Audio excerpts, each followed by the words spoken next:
I awoke in darkness, in a house where the time of day held no meaning. The same sight awaited me every morning. Before I had grown fully accustomed to a world without light, the uncertainty of it had occasionally morphed into fear. My instincts reacting, I presumed. Danger was hard to perceive in the dark, after all. But once I had gotten used to it, the darkness felt almost compassionate with its indiscriminating embrace. And now I was more stable here than I was in the light. This morning was an unusually pleasant one, though. All my problems were still problems, my curses still curses, but it felt like I had managed to break the surface and catch my breath for the first time in who knew how many years. Perhaps I could thank the dream I'd had. I rolled out of bed, grabbing the candlestick off my nightstand. With the remains of the mostly melted old one, I lit a new candle and headed for the door. Next on my list was the fireplace. I tried to make sure there was always at least a small flame in it.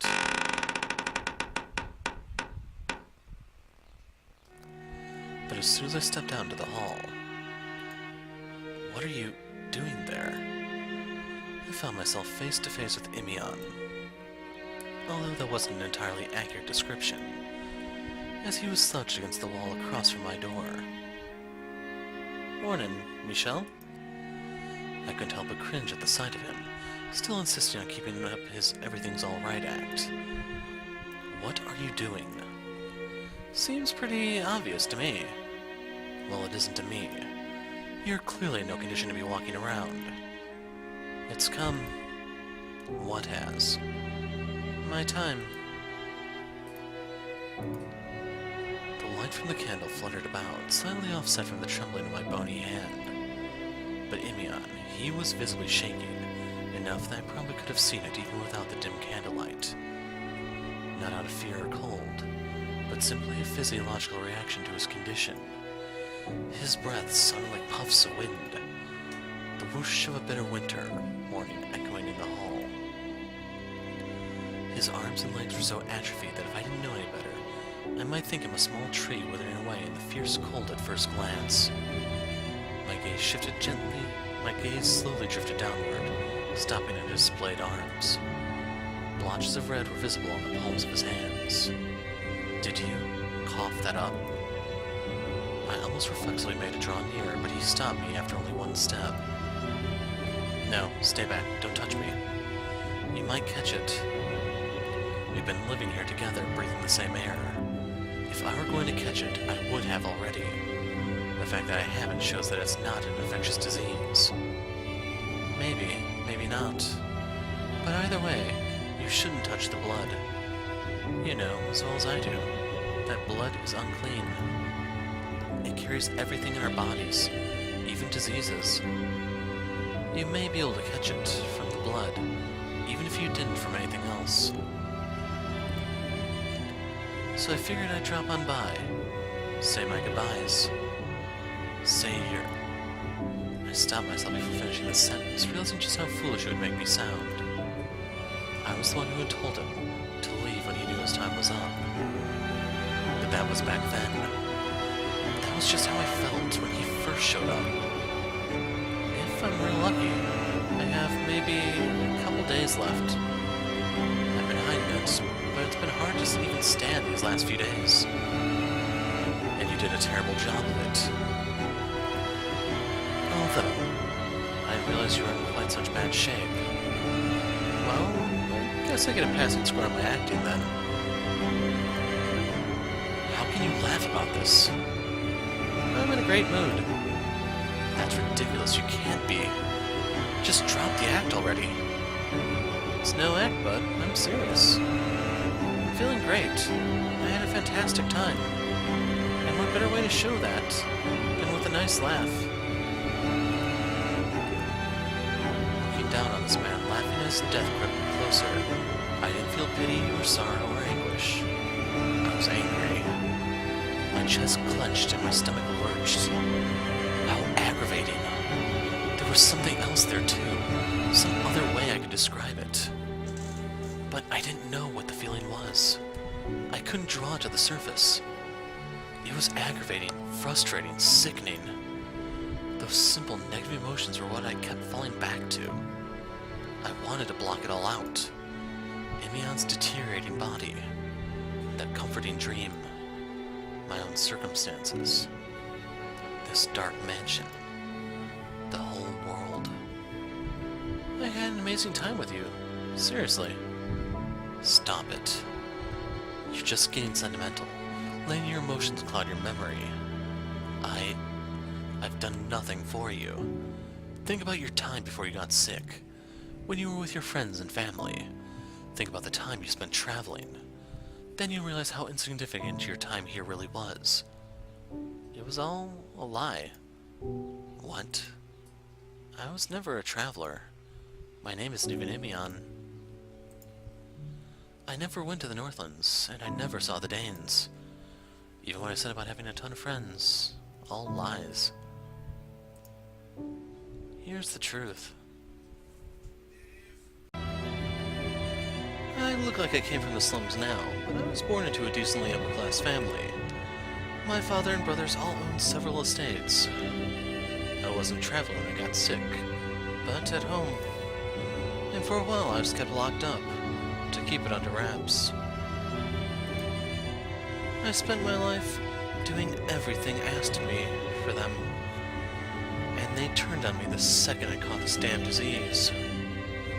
The servants I thought respected me, the brothers I thought loved me, they all wanted nothing to do with me anymore. And before long they started saying it was punishment for my transgressions, that I was cursed to transform into a hideous monster, because I deserved it. Real swell family, huh? The disease hadn't progressed this far then either, so I still looked, well, half decent at least. Pretty damn good looking guy, if I do say so myself. So I used that to manipulate one of the maidservants into helping me escape. And that's how my life as a nomad really began. So while I was something of a traveler, I was carrying some pretty big luggage along with me. Everywhere I went, I was treated like garbage. The Imeon you met, brimming with self-confidence, was all an act. I'm sorry for lying to you. Why? Why'd I pretend to be someone I'm not? Because... no, I don't care about that. Why didn't you say something sooner? Imeon's story, his life, was painfully similar to my own. I've been called a demon, mocked and insulted, made out to be a madman, and then locked away where no one could see me. Everyone I thought to be on my side turned against me. You should have told me. Cracks began to form in the thick shell I had spent so long building around myself. Sharp claws dug their way through the flesh of my heart, which I had long thought since numb. Thick blood seeped from within me. It was absurd. If anyone here was hurting, it was Imeon. If I had known, if I had known, I could have done something. Was that where I was going with this? That I could have told him about my own past, and we could have bonded over our suffering. No, that wasn't how it would have gone. If Imeon had told me what he had been through right off, I would have seen so much of myself in him that I've likely detested him for it. I wouldn't have wanted to get to know him better. I wouldn't have wanted to even see him. I suspected pretty early on that you'd been through something similar. That you weren't here of your own will. And from your mannerisms, that you came from a noble family. Which is why I didn't want to say anything. I didn't want you to think that was why I was here. I didn't stay because we both led tragic lives. That's not why. I found it so comfortable here. Everything about how I presented to you was a facade, which is precisely why I was able to be myself. I can't tell you how wonderful it felt for you to accept me for me. I didn't. You didn't have to do anything. That was enough to set me free. I could feel sweat trailing down the back of my neck.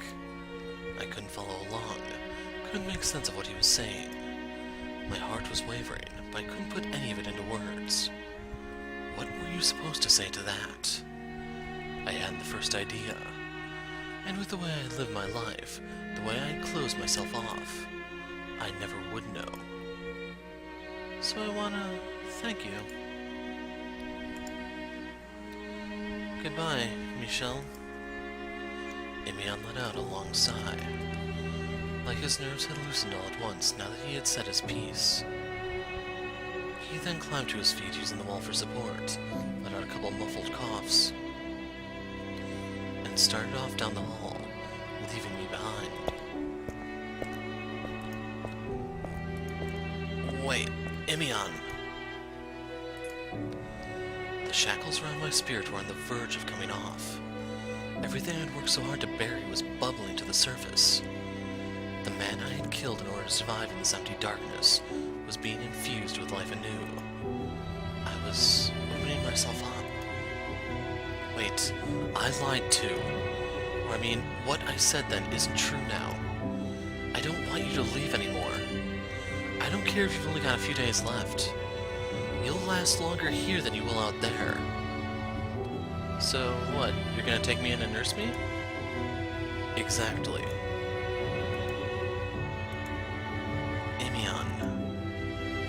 It's damn tempting, but no thanks. Why? I'm sorry. Why? The first person I'd ever met who I could have possibly called an equal, a friend, was trying to withdraw from my life. Forever. Something inside me cracked, and something inside me formed anew. Morgana! Morgana, I know you're listening. Michel?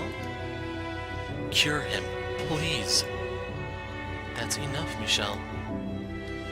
The witch isn't just a legend. She doesn't have a physical form, but she lives here in this mansion, and she's somewhere nearby, watching everything. Really, it's okay. Believe me. I do believe you. Imeon. It's okay. Thank you. Why are you so insistent on leaving? Didn't you want to talk to the witch? I just think now's the best time to call it quits. But why? I do feel bad about this, for what it's worth. And I'm seriously grateful to you, too. That doesn't tell me why. Sorry. I want you to take what you're feeling right now and keep it with you. You what? Seeing the person in yourself will help you see the person in someone else when you next have that chance. Whoever that is, you take him by the hand and get out of here. Go somewhere you both want to be. You may not find paradise, but you'll have a life. What on earth are you talking about? Alright, now I'm seriously on my last legs. Can't even fake that I'm okay anymore. Imeon. So long. Wait. Michel? I think we made pretty good friends, don't you? And with that, he marched off down the dark hallway.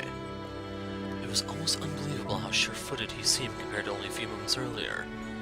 And then I realized what it was. His final show of self-confidence. I could have easily caught up to him, but my feet seemed to be rooted to the ground. Maybe because I knew that even if I had stopped him, it wouldn't stop me from losing him.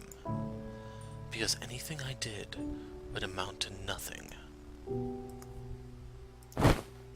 I slowly dropped my knees. The candlestick spilled from my hand, the flame flickering out, a heavy darkness draping the hallway. I covered my face and let out a sharp, bitter groan. He had lived here less than a month.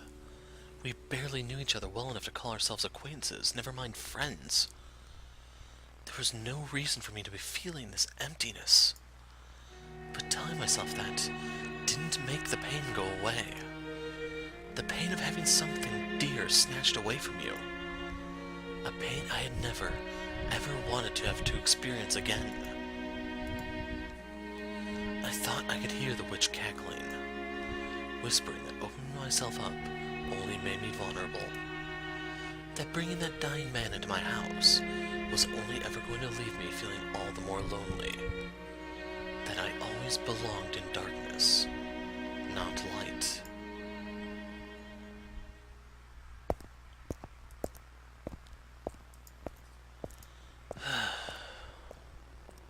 Thank God.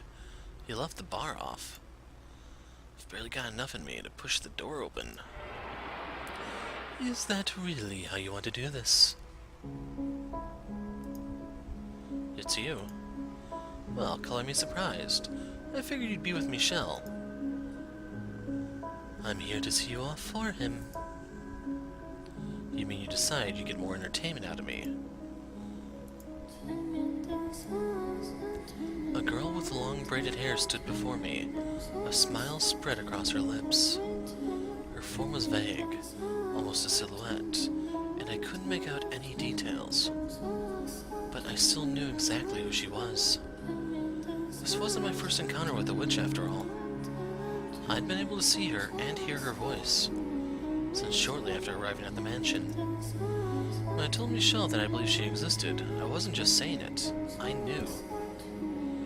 You're quite the seasoned liar, making out like you're coming clean, and then replacing one set of lies with another. You can still go back and make it right. Tell him the truth and you'll have my wish. Think about it, my dear.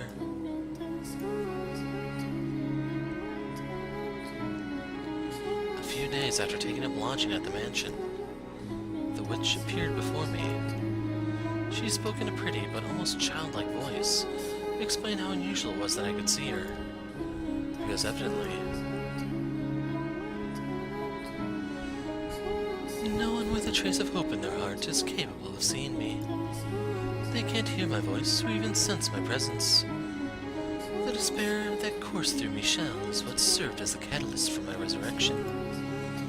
You're not here to be healed.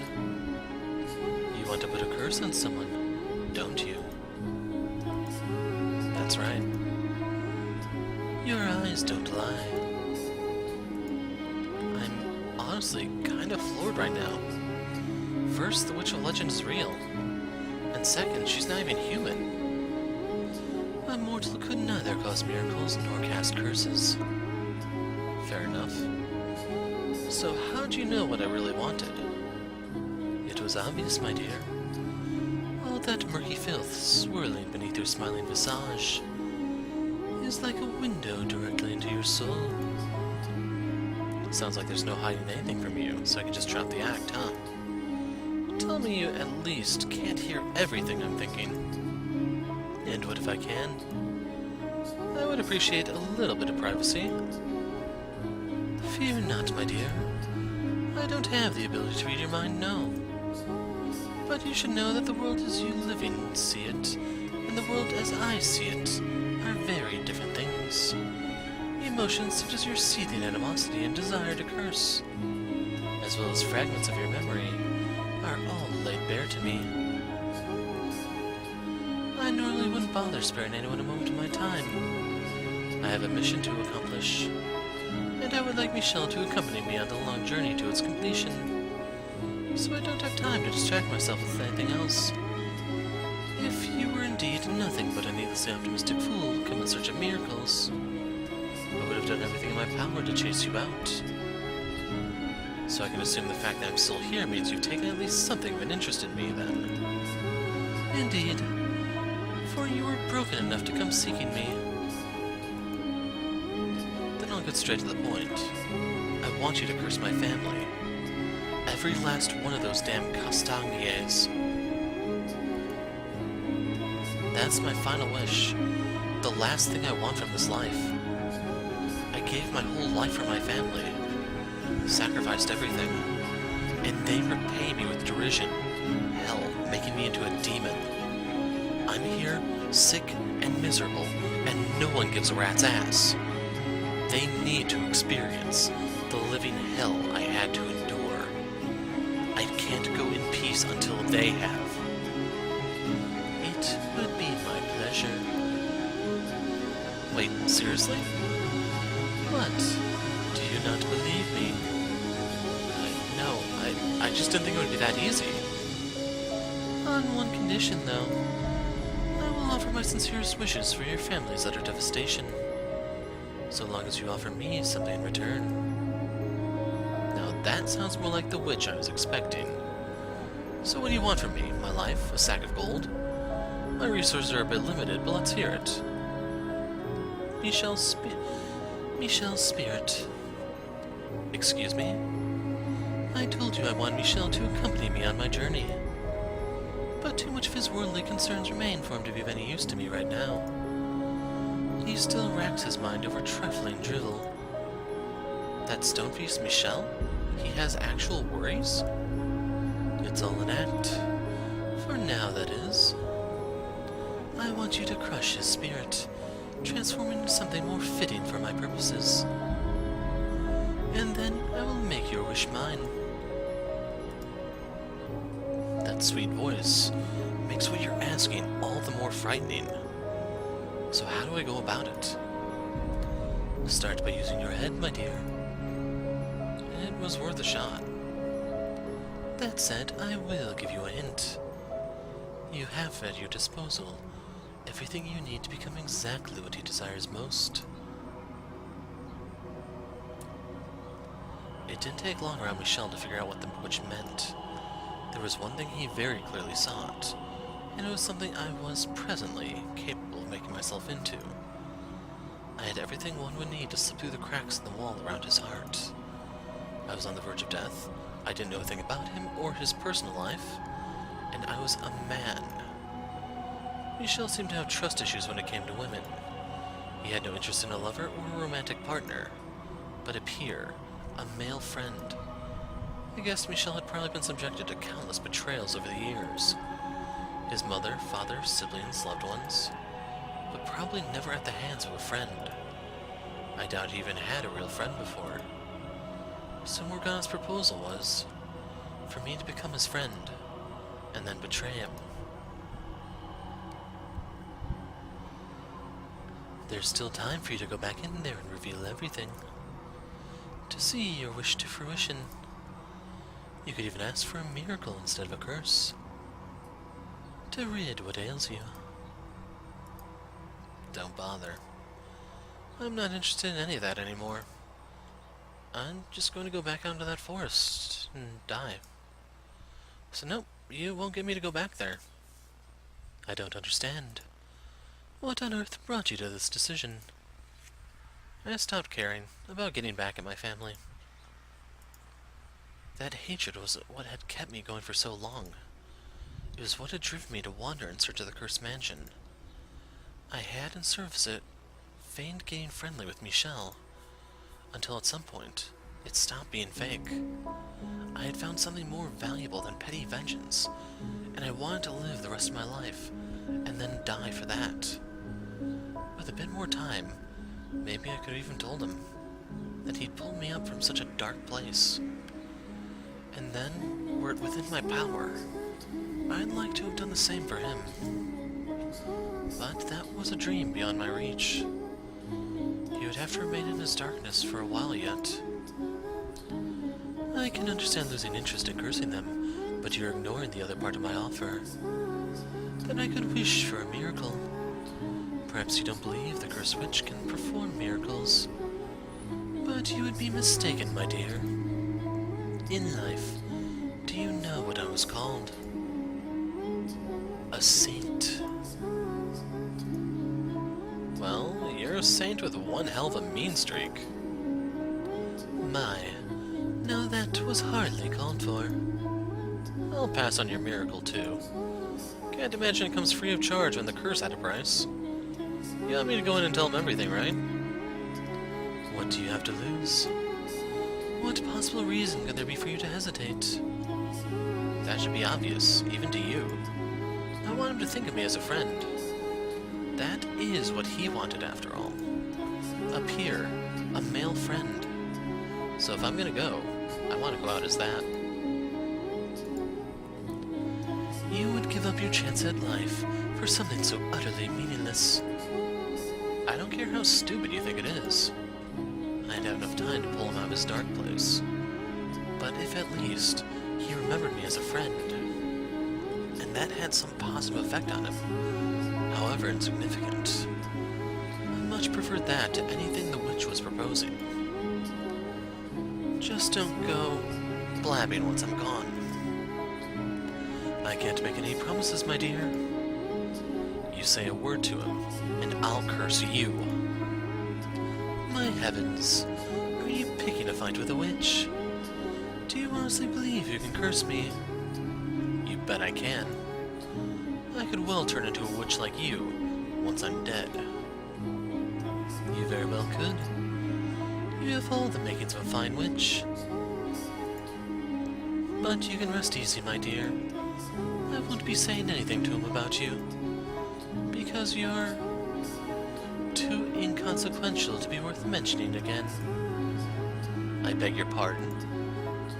At the end of it all, the only one Michel truly needs is me. What he wants is a curse, and I'm the only one who can provide it. You pretended to be his friend for a few weeks, but in a year's time that memory will have eroded away into nothing. Your death will amount to nothing. All you did was cast a light on his isolation, and sooner or later, it'll transform him into an inhuman spirit who lives only to spread curses, much like myself. Now that I can say you're wrong about. There's more care and understanding in him than you realize. He hides it, but it's there. Don't fool yourself. The whole world isn't going to bend to your whims, Morgana. There was nothing left that I could do. I couldn't leave any more of a mark on him, nor could I free him from her grip. But someday, someone would appear. Man, woman, friend, lover, didn't matter. Someone would enter his life, take him by the hand, and lead him out of this cursed mansion. Someone would drag him out of his darkness. Well, you turned out to be quite the disappointment. Everything I once saw in your eyes has been purified away into nothingness. Mark my words, all your hopes will be in vain. And you can watch from the afterlife, helpless as everything I said comes to pass. And I'll be praying from the pearly gates that you're wrong. Well, this is where we part ways then. Farewell, Noemi, until our souls cross paths once again in the boundless sphere of fate.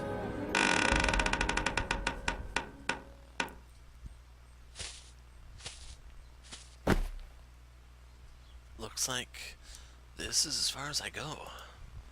Can't see a damn thing anymore. But hey, could be worse. I feel like I've been set free. Like all my shackles have been loosened.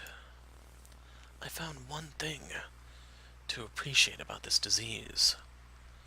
It gave me the one chance in my life to be myself. Huh. Hey, Michel, we're not that different after all. You were my first friend too. My real name was Noemi Castagnier. Imeon, the name I went by, was just my first name spelled backwards, but truth be told, I was pretty fond of it. Anything else I might have come up with would have probably given away my gender straight off. Nearly everything I told Michel was a lie, from claiming I was a guy to the story of my escape. I hadn't used my good looks to trick a maidservant into helping, but instead manipulated a manservant. But looking back on it, now that it was all over, I felt like the fake me, Imeon, was more me than the real thing. I'd always felt constricted my whole life. Nothing but barriers from the day I was born. I loved playing music, writing stories, running, riding a horse, swinging a sword, anything that gave me some sort of freedom. But I was only allowed that until I was about 10 years old, at which point my life became training and everything I needed to be married off to some nobleman. I still remember those days vividly. Sitting stone still, staring out the window while I had my portrait painted, I caught sight of a large bird taking off to fly north, watching it flap its heavy wings. I fantasized about riding the bird off somewhere far away, to a beautiful, boundlessly lush land no one had ever seen before. I would found my own nation, and I would be its first citizen. It would be a land without unfair rules and customs. A land where everyone was equal. Man, woman, young, old, a smile on everyone's face. And you would be free to choose who you spend your life with. There would be no nobility, and there would be no slaves. And in this land, I would finally be able to find my true self.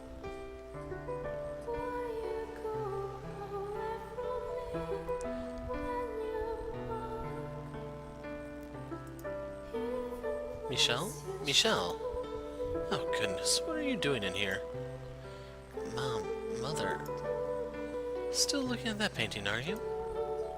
Yes, there's something about it. You agree with me, don't you? It's a wonderful proposition, but your brothers never seem to want to listen to me. We'll have to return the painting to the Castagniers. And after they went through all the trouble. Indeed.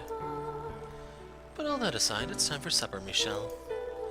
We're celebrating Didier's return tonight, so don't you dawdle. You need to be there and show him how much you love him.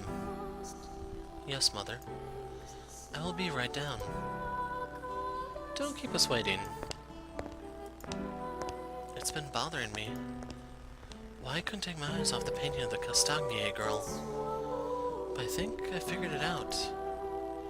That forlorn look in her eyes. There was more than resignation in those eyes. A trace of longing lurked within them as well. She was looking out at a faraway world, distant not only in physical location from her own, but in time as well. A boundless dream dwelled in her heart. I found myself slipping into her place, fantasizing about that same distant land. A place where I was allowed to be myself. And if by some chance I were able to make it there, would I find you there? Noemi?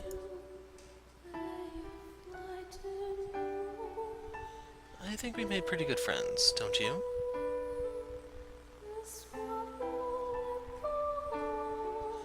Those were his last words before disappearing into the darkness.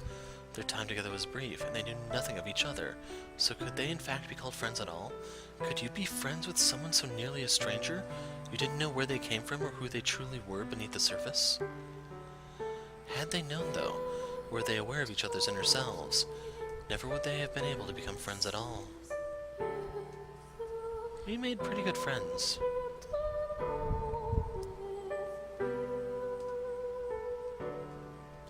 It was precisely because the two knew nothing that they were able to know one another.